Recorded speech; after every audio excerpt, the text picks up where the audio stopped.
Hello दोस्तों, कैसे आप सब। तो आज हम लोग बिहार स्पेशल में क्या पढ़ेंगे, प्राचीन बिहार का इतिहास शुरू कर रहे हैं। ठीक है, एक लेक्चर हो चुका है, अगर आप नहीं देखें तो जाकर देख सकते हैं।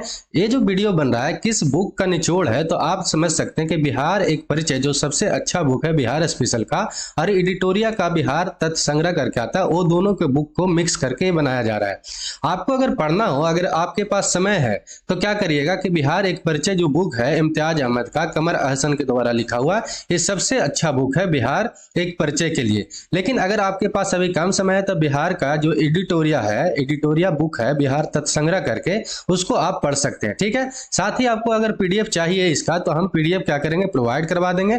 40 से प्लस क्या होगा, वीडियो होगा, आप टेंशन मत लीजिएगा। उसके बाद आपको बिहार स्पेशल का कोई भी क्वेश्चन छूटेगा तो आप कॉमेंट करके बोल दीजिएगा। ठीक है, वीडियो अच्छा लगेगा तो लाइक करिएगा, कॉमेंट करिएगा, शेयर करिएगा, सब्सक्राइब करके बेल आइकन को दबा के रखिएगा। तो चलिए आज का हम लोग शुरू करते हैं क्लास। आज से क्या, प्राचीन बिहार का इतिहास मतलब एंशिएंट बिहार का हिस्ट्री हम लोग आज से शुरू करते हैं। तो सबसे पहले इसमें जो पढ़ना है टॉपिक कौन कौन सा है प्राचीन बिहार के इतिहास में, ये जान लेते हैं। तो इसमें आपका है पाषाण काल, वैदिक काल, महाजनपद काल पढ़ना है, हर्यक वंश पढ़ना है, शिशुनाग वंश पढ़ना है, नंद वंश पढ़ना है, मौर्य वंश पढ़ना है, शुंग वंश पढ़ना है, कण्व वंश पढ़ना है, और उसके बाद गुप्त वंश पढ़ना है, उसके बाद पाल वंश, उसके बाद बौद्ध और जैन धर्म पढ़ना है। ठीक है, इसमें सबसे ज्यादा जो इंपॉर्टेंट है आपका हर्यक वंश, ठीक है, मौर्य वंश, आपका शुंग वंश भी पढ़ना है, और आपको गुप्त वंश और आपका पाल वंश, ये तो कम से कम बहुत ज्यादा इंपॉर्टेंट है।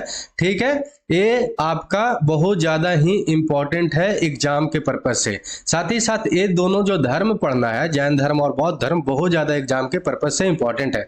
4 क्वेश्चन तो आपका यहीं से अभी बन जाएगा कि कौन से शासक के बाद कौन सा शासक आया था, कौन से वंश के बाद कौन सा आएगा, ये आपको सीरीज में दे देगा और कह देगा कि सही करिए। तो यहाँ भी आपको याद रखना है कि हर्यक वंश के बाद कौन आया था, तो शिशुनाग वंश आया था। उसके बाद कौन आया था, नंद वंश। उसके बाद मौर्य वंश, उसके बाद शुंग, उसके बाद कण्व वंश, उसके बाद कौन आया, गुप्त वंश, और उसके बाद क्या आया, पाल वंश आया था। ठीक है, आज हम लोग जो टॉपिक कंप्लीट करेंगे, आपका ये 3 टॉपिक कंप्लीट करेंगे। अगला बार में क्या करेंगे, ये सब भी हम लोग कर लेंगे। ठीक है, पाषाण काल मतलब कि स्टोन एज पढ़ना है आपको। अगर ये टॉपिक पढ़ना है तो आप जाइएगा किसका, बिहार एक परिचय है, उसमें 4था पेज से क्या करिएगा, शुरू करिएगा, और उसमें 6ठा पेज तक क्या करिएगा, पढ़ लीजिएगा। 2 पेज में बहुत अच्छा से आपको पढ़ाया हुआ है। ठीक है, साथ ही साथ ये वीडियो बहुत अच्छा से ध्यान से देखना है। तो चलिए आज का क्लास शुरू करते हैं। पहला क्या है कि प्राचीन बिहार का इतिहास का जो स्रोत है, मुख्य स्रोत क्या है, 2 प्रकार से हम लोग को प्राप्त होता है। एक तो खुदाई करके प्राप्त करते हैं, कहीं पर स्तंभ मिल गया, कुछ ईंटा पत्थर मिल गया, स्टोन मिल गया, कोई मृद भांड मिल जाता है, या कोई क्या मिल जाता है कि आपका सिक्का मिल जाता है, तो ये सबसे क्या हम लोग को प्राप्ति होता है। तो पुरातात्विक क्या स्रोत से मिलता है। दूसरा क्या चीज से मिलता है, तो साहित्य से। बहुत सारे पहले क्या थे कि लिटरेचर थे, वो लिखे थे, जैसे कौटिल्य का अर्थशास्त्र लिखा हुआ है, किसका, आप मेगास्थनीज का इंडिका बुक से क्या करते हैं कि हम लोग जानकारी प्राप्त करते हैं। बहुत सारा बौद्ध धर्म का जैसे कि है अंगुत्तर निकाय है आपका, फिर यहाँ पर है जैन धर्म का भगवती सूत्र है। तो ये सबसे क्या होता है कि बिहार का इतिहास के बारे में पता चलता है। ठीक है, महाभारत में भी बहुत जगह पे क्या है मेंशन है, तो ये सबसे बिहार का इतिहास पता चलता है। अगर सबसे पहले पुरातात्विक स्रोत के बारे में हम लोग जाने तो पूर्व ऐतिहासिक युग के बारे में जानते हैं। तो पूर्व ऐतिहासिक युग से क्या हुआ है कि मुंगेर, सारण, आपका वैशाली, पटना, सोनपुर मतलब कि सारण से क्या हुआ है कि ताम्र प्रस्तर की वस्तुएं प्राप्त हुए और मृद भांड प्राप्त हुए। ये पूछा हुआ क्वेश्चन है कि किस युग से मुंगेर, सारण, वैशाली, पटना, सोनपुर से ताम्र प्रस्तर वस्तुएं और मृद भांड प्राप्त हुए। तो आपको टिक आउट करना है, पूर्व ऐतिहासिक युग से पूछा हुआ क्वेश्चन है, तो ये बात आपको याद रखना है। मौर्य कालीन से क्या होता है कि बहुत सारा अभिलेख मिला है। तो लौरिया, नंदनगढ़ से, लौरिया अरेराज से और रामपुरवा आदि से क्या हुआ है कि मौर्य काल का बहुत सारा अभिलेख का प्राप्ति हुआ है। हम लोग देखते हैं, और हिस्ट्री भी जब आप पढ़ते होंगे तो उसमें पता चलता होगा कि मौर्य काल में एक अशोक राजा थे बहुत बड़े, वो क्या किए थे कि बराबर का गुफा का निर्माण कराए थे, और उनका पौत्र जो थे दशरथ, वो भी गुफा का वहां पे निर्माण करवाए थे दोनों। तो क्या है कि बराबर के गुफाओं से कुछ क्या होता है, जानकारी प्राप्त होता है बिहार के बारे में। फिर राजगीर, फिर नालंदा, पाटलिपुत्र, विक्रमशिला में बहुत सारा क्या है स्मारक है, वहां से भी हम लोग को क्या है कि पुरातात्विक स्रोत प्राप्त होता है बिहार के बारे में। खुदाई से यहाँ सिक्के, मन के मूर्तियां आदि भी क्या हुआ है कि प्रमुख स्रोत प्राप्त हुआ है, जिससे भी बिहार के इतिहास के बारे में पता चलता है। ठीक है, ये बात आपको याद रखना है। साहित्यिक स्रोत में हम लोग चलते हैं तो क्या है कि रामायण, महाभारत, पुराण, बौद्ध रचनाएं जैसे अंगुत्तर निकाय, दीर्घ निकाय, विनय पिटक, नाटक, जैन रचनाएं जैसे भगवती सूत्र आदि में बहुत सारे ऐसा स्रोत है जिससे क्या है कि बिहार के बारे में पता चलता है। ठीक है, ये डिटेल्स में भी अभी पढ़ेंगे, टेंशन मत लीजिए। इसके अतिरिक्त बहुत सारे क्या थे कि यात्री आते थे, यात्रा वृत्तांत उसको बोलते हैं। क्या होता है ना, वो ऐसा हिस्ट्री ऐतिहासिक आदमी, इतिहास जो लिखने वाले आदमी जो क्या करते हैं कि जगह जगह पे घूमने जाते हैं, वहां के क्या करते हैं कल्चर को देखते हैं, इतिहास को पढ़ते हैं, फिर क्या करते हैं अपना बुक लिखते हैं, उसको यात्रा वृत्तांत वाले बोलते हैं। तो जैसे मेगास्थनीज जो थे इंडिका बुक लिखे थे। ठीक है, ये कौन थे, तो इनके बारे में याद रखना है कि जो सेल्यूकस निकेटर के क्या थे, राजदूत थे, और ये जो थे किनके द्वार में भेजे गए थे, तो ये जो थे किनके द्वार में, आपका चंद्रगुप्त मौर्य के द्वार में भेजे गए थे। और इनको कहा गया था कि जाइए वहां मगध में जाइए और क्या करिए कि वहां का आप अर्थव्यवस्था और कैसे प्रशासनिक सेवा अच्छा से चल रहा है इतना, वो आप जानकारी प्राप्त करके लाइए। तो क्या किए कि ये आए और यहाँ से जानकारी प्राप्त किए और फिर इंडिका बुक लिखे। और इस इंडिका बुक में आपका क्वेश्चन भी हमेशा पूछता है कि कौन ऐसा बुक है जिसमें क्या है कि आपका मगध का क्या है, मगध क्षेत्र का प्रशासनिक सेवा ये सब बारे में लिखा हुआ है। तो आपको टिक करना है मेगास्थनीज का इंडिका। ठीक है, फिर फाहियान आए जो चाइना के थे, इत्स्यांग आपका हेनसांग आए थे हर्षवर्धन काल में। तो ये सब जो है क्या थे कि यात्रा वृत्तांत लिखते थे। इससे भी क्या हुआ कि बिहार का इतिहास के बारे में पता चलता है। ठीक है, फिर कौटिल्य का जो अर्थशास्त्र और स्थानीय बहुत सारे लेखक थे, उससे भी क्या होता है कि विस्तृत जानकारी प्राप्त होता है। किसका, तो बिहार का। ये जो अर्थशास्त्र बुक है ना, ये अर्थशास्त्र का बुक नहीं था, इकोनॉमिक्स का बुक नहीं था, ये बल्कि क्या चीज का बुक था, राजनीतिक शास्त्र का बुक था। ये बात आपको याद रखना है, क्या चीज का था, तो राजनीतिक शास्त्र का बुक था। इसके बारे में डिटेल्स में अभी पढ़ेंगे, टेंशन मत लीजिए। तो आगे हम लोग पढ़ते हैं पाषाण काल, मतलब कि स्टोन एज। पाषाण काल इसमें डिवाइड करना होगा, तो आपका पूरा पाषाण काल आएगा, फिर मध्य पाषाण काल आएगा, फिर नव पाषाण काल आएगा। तो 3 भाग में क्या है पाषाण काल आप डिवाइड है। तो पहले पढ़ते हैं पूरा पाषाण काल। ठीक है, इस काल में क्या है कि मानव जो थे खेटक थे, मतलब शिकार करने वाले थे, शिकारी थे, और खाद को क्या करते थे, खाना को क्या करते थे, जमा करते थे घूम घूम कर। ठीक है, इस काल में दक्षिण बिहार जैसे कि मुंगेर और नालंदा से बड़े खुरदरे पत्थर के क्या है कि कुल्हाड़ी प्राप्त हुआ है, चाकू प्राप्त हुआ है, खुरपी आदि क्या हुआ है कि इस काल का प्राप्त हुआ है। ठीक है, ये जो करीब करीब अवशेष है कितना साल पुराना है, तो 1 लाख ईसा पूर्व से लिया गया है। ठीक है, जो आगे हम लोग पढ़ते हैं मध्य पाषाण काल के बारे में। तो मध्य पाषाण काल में क्या हुआ कि इस काल में मानव जो है आखेटक मतलब शिकार करने वाले, खाद्य संग्रह, और इसमें क्या बन गए, पशुपालक भी साथ में बन गए, मतलब कि पशुओं का भी पालन करने लगे। धीरे धीरे जब भी कोई संस्कृति का विकास होता है तो अपने नीड के अनुसार से क्या करने लगता है, सभी चीज को जोड़ने लगता है अपने से। ठीक है, मानव के द्वारा सबसे पहला जो जानवर पाला गया था वो क्या था, आपका कुत्ता था, डॉग था। ये बात आपको याद रखना है। हम लोग से एक क्वेश्चन पूछा हुआ है, आपका बीपीएससी भी एक क्वेश्चन पूछा हुआ है कि सबसे पहले मानव के द्वारा कौन सा जानवर पाला गया था, तो कुत्ता पाला गया था। ये बात आपको याद रखना है।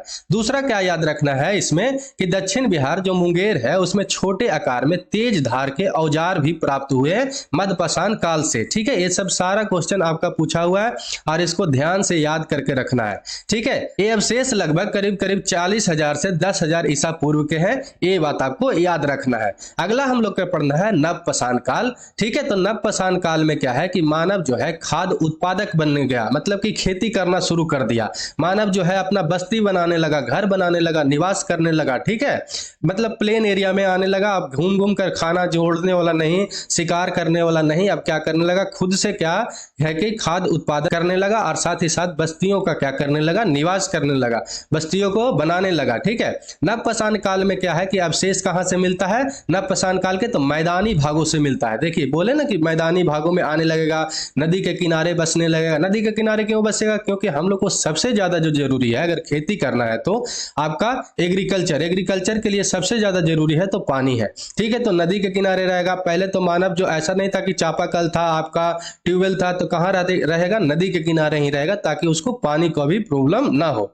ठीक है, जानवर पालेगा तो जानवर को पानी चाहिए तो कहां पे रहेगा, वो नदी के किनारे ही रहेगा। तो सारण, वैशाली, पटना आपका रोहतास से क्या है कि पत्थर और हड्डियों का औजार प्राप्त हुआ है नवपाषाण काल का, ये बात आपको याद रखना है। कैमूर के पहाड़ियों और नवादा जमुई से क्या है कि गुफा चित्र भी प्राप्त हुआ है। गुफा चित्र उसको कहते हैं जो क्या होता था कि पहले के जो लोग होते थे अपना संस्कृति को बचाने के लिए और अपना इतिहास को दिखाने के लिए क्या करते थे कि गुफा में अपना चित्र बना के रखते थे, ठीक है, जो अपना संस्कृति होता था उसको, जिसको अभी हम लोग देखते हैं और उसको फिर क्या करते हैं कार्बन डेटिंग से, यूरेनियम डेटिंग से क्या करते हैं उसका जानकारी प्राप्त कर लेते हैं कि कितना साल का एज है इसका। तो ये जो अवशेष है करीब करीब 2500 ईसा पूर्व का है, ये बात आपको याद रखना है, ठीक है। आगे हम लोग पढ़ते हैं ताम्रपाषाण काल में। तो ताम्रपाषाण काल जो चिरांद, सोनपुर, आपका ताराडीह, चेचर, आपका मनेर, सनुआर आदि से क्या है कि ताम्रपाषाण काल के अवशेष मिले हैं, ठीक है।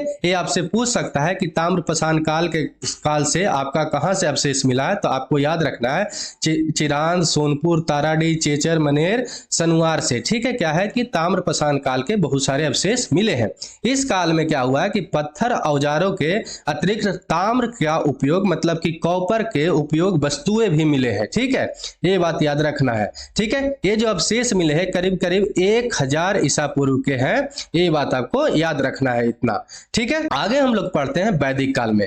वैदिक काल में क्या है कि आर्यों द्वारा स्थापित सभ्यता को क्या बोला जाता है वैदिक सभ्यता बोला जाता है, इतना बात याद रखना है, क्योंकि इस सभ्यता में इसका इतिहास जो है वेदों में छिपा हुआ है। तो वेद कितने थे, तो हम लोग जानते हैं कि वेद कितना थे, 4 थे, ऋग्वेद थे, यजुर्वेद थे, आपका सामवेद थे, अथर्ववेद थे, ये बात आपको याद रखना। और इस पे क्या है कि ये जो है वैदिक काल आधारित है, ठीक है। हम लोग का वैदिक जो सभ्यता है 2 वर्गों में क्या किया गया है, विभाजित किया गया है। पहला एक ऋग वैदिक मतलब कि पूर्व वैदिक काल जो 1500 से 1000 ईसा पूर्व के बीच में है, और उत्तर वैदिक काल जो 1000 से 600 ईसा पूर्व में है। लेकिन अपना जो बिहार है उसमें ऋग वैदिक मतलब कि पूर्व वैदिक काल में इतिहास नहीं है। अपना जो इतिहास कहाँ पे बसा हुआ है, तो उत्तर वैदिक काल में बसा हुआ है बिहार का, ठीक है। यहाँ पर आप देखिएगा तो क्या लिखा हुआ है कि पूर्व वैदिक मतलब कि ऋग वैदिक सभ्यता का विस्तार बिहार के क्षेत्र में नहीं था, ठीक है, ये बात आपको याद रखना है। उत्तर वैदिक काल में क्या हुआ कि आर्यों का विस्तार क्या करने लगा कि पश्चिम से पूरब की तरफ होने लगा और एक गंडक नदी तक के मतलब कि बिहार तक पहुंच गया था, ये बात आपको याद रखना है, ठीक है। हम लोग जानते हैं कि ये जो आर्य लोग आया था मिडिल ईस्ट से आया था। आगे जो हम लोग को पढ़ना है इसमें कि बिहार के भौगोलिक क्षेत्र के बारे में सर्वप्रथम जो चर्चा हुआ है कहाँ पे हुआ है, तो आपका सतपथ ब्राह्मण में हुआ है, ये बात याद रखना है, बहुत ज्यादा इंपॉर्टेंट है और ये पूछा हुआ भी है, ठीक है, कि बिहार का भौगोलिक क्षेत्र का सबसे पहला जो चर्चा कहाँ पे हुआ, तो आपका सतपथ ब्राह्मण में हुआ है, जो लगभग 800 ईसा पूर्व की रचना है। वहां से हम लोग को क्या होता है कि भौगोलिक क्षेत्र का सर्वप्रथम क्या होता है कि प्राप्त होता है बिहार के बारे में, ठीक है। इसमें क्या है कि बिहार की चर्चा जैसे कि विदेश सांसारिक बातों से वितरित, ठीक है, के रूप में की गई है और साथ ही साथ तिरहुत मिथिला के क्षेत्र को भी दर्शाया गया है, ये बात आपको याद रखना है। ऋग्वेद में क्या हुआ है कि बिहार को कहा गया है किकट कहा गया है, मतलब कि जो आर्य का क्षेत्र नहीं होता था ना उसका इसमें वर्ड है। किकट का मतलब क्या होता है, जो आर्य लोग जहां नहीं रहते हैं।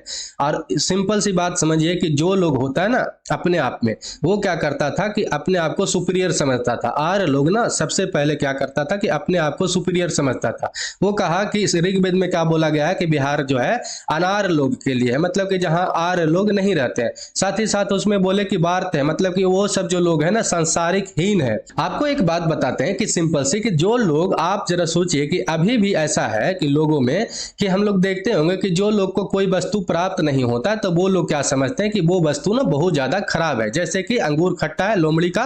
उसी तरीका से ऋग्वेद में क्या है कि बिहार में क्या हुआ था कि बिहार के क्षेत्र में आर्य लोग नहीं पहुंच पाया था, तो आर्य लोग का जो भी पंडित थे या जो भी उसके शिक्षित व्यक्ति थे वो क्या कहते कि आज जो बिहार है क्या है कि किकट है, मतलब कि अनार्य लोग रहते हैं जहां पे आर्य लोग नहीं रहते हैं। अब वो जो लोग हैं क्या है संसारिक हीन हिंदू है, ठीक है, ये बात आपको याद रखना है। ऋग्वेद में ऐसा संबोधित किया गया।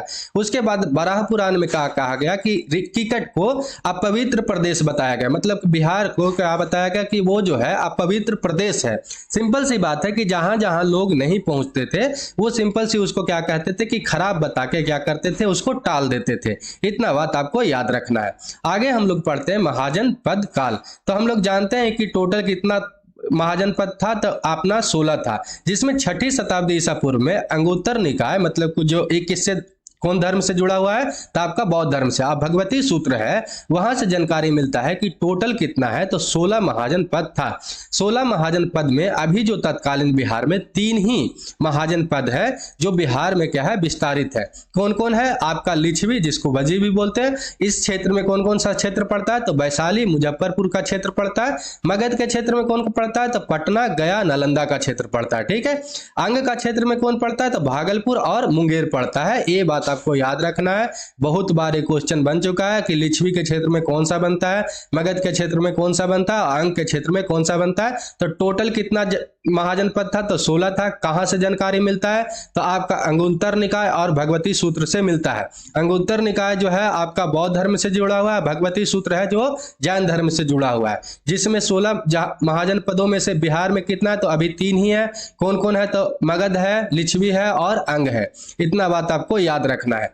हम लोग जो सबसे पहले पढ़ेंगे बजी संघ महाजन पद के बारे में पढ़ेंगे। तो बजी जो संघ था उसमें 8 राज्यों का क्या था, संघ था, जिसमें कौन कौन? बजी, लिच्छवी, गात्रिक, विदेह, उग्र, भोग और कुरु और इक्ष्वाकु जो था क्या था, 8 संघों का क्या था, 8 संघ का क्या था, जनपद था। ठीक है। बजी संघ में सबसे प्रसिद्ध जो संघ था कौन था आपका?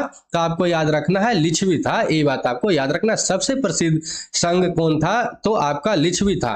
ठीक है। लिच्छवी संघ का राजधानी कहां था? वैशाली था। और वैशाली नगर का स्थापना कौन करवाए थे? तो राजा कौन करवाए थे? विशाल करवाए थे। लिच्छवी के अतिरिक्त कौन इसमें इंपॉर्टेंट था? मिथिला के विदेह। ठीक है। मिथिला का आपका विदेह, कुंडग्राम का गात्रिक क्षेत्र का था, वजी संघ का जनपद था, जो क्या था, प्रमुख जनपद था। ठीक है। लिच्छवी को क्या कहा जाता है कि विश्व का प्रथम गणतंत्र बोला जाता है, प्रथम रिपब्लिक बोला जाता है। रिपब्लिक शब्द का मतलब क्या होता है कि वैसा राज्य, वैसा देश जिसमें गवर्नमेंट जो है क्या है कि सबसे पहले क्या हो, सीमित समय के लिए हो, मतलब कि एक लिमिटेड फिक्स टाइम के लिए है। जैसे कि अपना देश है क्या है कि रिपब्लिक है, मतलब कि अभी बीजेपी गवर्नमेंट है तो बीजेपी का गवर्नमेंट 5 साल तक रहेगा। दूसरा क्या होता है कि इसमें जो होता है कि पावर को सॉफ्ट ट्रांजिशन किया जाता है। मान लीजिए कि 5 साल के बाद क्या होता है कि बीजेपी हारेगा, तो ये अपना पावर को सॉफ्ट तरीका से क्या करेगा, दूसरे पार्टी को, जो जीतेगा पार्टी, उसको ट्रांसफर कर देगा। जब ऐसा रहता है तो उसको क्या बोलते हैं कि गणतंत्र बोलते हैं, रिपब्लिक बोलते हैं। ऐसा नहीं है कि चाइना जो है रिपब्लिक है, चाइना में देखिएगा सिंगल पार्टी है लेकिन रिपब्लिक लिखता है, जैसे रसिया है, रिपब्लिक कंट्री नहीं है। ठीक है। सबसे अच्छा एग्जांपल आप देख सकते हैं अभी इंडिया का। ठीक है। अपना जो देश है एकदम सॉफ्ट तरीका से पावर को ट्रांसमिट करता है। दूसरा क्या करता है कि अपना जो देश है 5 सालों के तक के क्या करता है कि एक सरकार को बनाता है, जब तक कि अविश्वास प्रस्ताव लागू ना हो जाए। ठीक है। ये बात आपको याद रखना है। ठीक। चलिए, तो गणतंत्र के बारे में भी जान लिए। तो ये भी क्वेश्चन आपका पूछा है कि लिच्छवी जो है विश्व का क्या है, प्रथम गणतंत्र है। अगर लिच्छवी ना दिया हुआ हो, वैशाली दिया हो, तो वैशाली ही टिक मारना है। ये बात आपको याद रखना है। चलिए आगे हम लोग पढ़ते हैं मगध महाजन पद के बारे में। बहुत ज्यादा इंपॉर्टेंट है। मगध महाजन पद था जो ये राजनीतिक, आर्थिक और भौगोलिक कारण से सभी महाजन पदों में क्या था, सबसे अधिक शक्तिशाली था। ठीक है। मगध महाजन पद जो था, प्रारंभिक राजधानी इसका कहां था? तो आपका राजगीर था, जिसको गिरिवर्ज भी बोलते थे, जो 5 पहाड़ियों से क्या है, घिरा हुआ था। लेकिन इसके बाद क्या हुआ था कि इसका जो राजधानी था कहां चेंज कर दिया गया था? पाटलिपुत्र में। कौन किया था? तो उदयीन किया था। ठीक है। ये बात आपको याद रखना है। ठीक है। हर्यक वंश से संबंधित थे। जब हर्यक वंश पढ़ेंगे तो बहुत अच्छा से डिटेल से पढ़ लेंगे। ठीक है। मगध का जो विस्तार था मुख्यतः कहां है? तो पटना और गया के जो क्षेत्र है इसका मुख्य विस्तार था। ये बात आपको याद रखना है। मगध और अंग जो महाजन पद था इसका वर्णन कहां मिलता है? अथर्ववेद में मिलता है। ये बात आपको याद रखना है। ठीक है। आगे हम लोग पढ़ते हैं अंग महाजन पद के बारे में। तो अंग महाजन पद का विस्तार भागलपुर एवं मुंगेर के क्षेत्र में है। इसकी राजधानी कहां थी? तो चंपा था। ये बात आपको याद रखना है। अंग के अंतिम शासक कौन थे? तो ब्रह्मदत्त थे। ब्रह्मदत्त को हराकर मगध का शासक बिंबिसार अंग को क्या कर लिए थे? अपने मगध में क्या कर लिए थे? मिला लिए थे। तो ये भी क्वेश्चन बनता है कि बिंबिसार किसको हरा कर क्या किए थे? अंग को अपने क्षेत्र में, मगध में मिला लिए थे। तो किसको मिला लिए थे? ब्रह्मदत्त जो अंतिम शासक थे अंग का, उसको क्या किए थे? हरा कर बिंबिसार जो थे अंग को क्या चीज में मिला लिए थे? मगध में मिला लिए थे। ये बात आपको याद रखना है। आगे हम लोग पढ़ेंगे मगध का उत्कर्ष एवं उसके राजवंश। तो मगध की स्थापना कौन किए थे? तो बृहदर्त किए थे। बृहदर्त का ही पुत्र कौन थे? जरासंध थे। जरासंध का आपका चर्चा कहां पे है? तो आपका महाभारत में है। ये बात याद है। भीम के साथ क्या हुआ था? द्वंद्व युद्ध हुआ था। द्वंद्व युद्ध में क्या हुए थे, पराजित हो गए थे जरासंध, और जरासंध को क्या कर दिया गया था, वध किया गया था। इसका वर्णन महाभारत में है। अगर आप महाभारत देखे भी होंगे तो ये आप जरूर सीन देखे होंगे। ठीक है, मगध की जो प्रारंभिक राजधानी कहाँ था, तो राजगीर था, जो 5 पहाड़ियों से घिरा हुआ था और एक सुरक्षित क्षेत्र था। 5 पहाड़ियों से घिरा हुआ था, इसलिए क्या था, एक सुरक्षित क्षेत्र था, इसलिए इसको राजधानी बनाया गया था।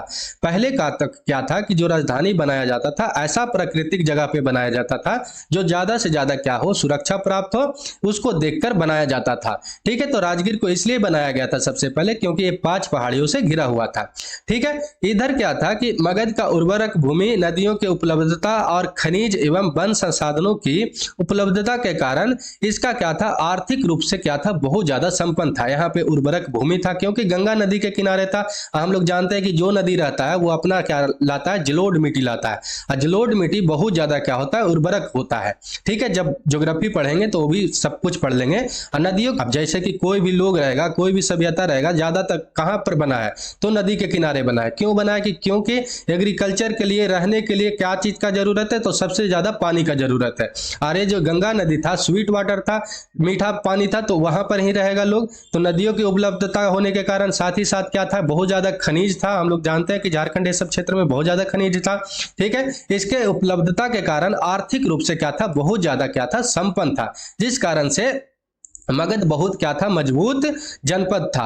बृहदत्त वंश का अंतिम जो शासक कौन था, तो रिपुंज था। ये बात आपको याद रखना है। तो चलिए आज के लिए इतना ही। वीडियो अच्छा लगा हो तो लाइक करिएगा, कमेंट करिएगा, शेयर करिएगा, सब्सक्राइब करके बेल आइकन को दबा के रखिएगा। आगे हम लोग जो पढ़ेंगे, हर्यक वंश पढ़ेंगे, मौर्य वंश, नंद वंश, ये सबको क्या करेंगे, शुरू कर लेंगे। तो धीरे धीरे आपको क्या करना है, सबको लिए तैयार रहना है। तो कोई टेंशन नहीं लेना, आपका सारा कुछ समय पर कंप्लीट हो जाएगा। तो चलिए आज के लिए इतना ही। जय हिंद, जय भारत।